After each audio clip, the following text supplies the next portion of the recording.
ஆயுத பயம் நீங்க, அச்சம் நீங்க. மாலையன் தேட மறை தேட வானவர் தேட நின்ற காளையும் சூடக கையையும் கொண்டு கதித்தகப்பு வேலை வெங்காளன் என்மேல் விடும்போது வெளிநீல் கண்டாய் பாலையும் தேனையும் பாகையும் போலும் பனிமொழியே. இப்பாடலின் பொருள்: திருமால், வேதம், அயன், தேவர்கள் ஆகியோரெல்லாம் உன்னை தேடுகிறார்கள் தாயே.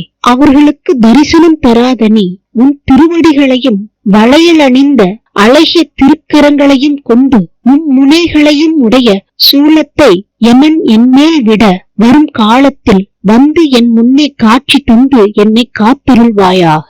பாலையும் தேனையும் வெள்ளப்பாகையும் போன்ற இனிமையான அன்பு மொழிகளை பேசும் அபிராமி அன்னையே, பயம் நீக்கி என்னை காத்தருள்வாயாக. அச்சம் நீங்க எனக்கு அருள் செய்வாயாக. ஆயுத பயம் நீங்க, அச்சம் நீங்க. இப்பாடலை பாடவும்.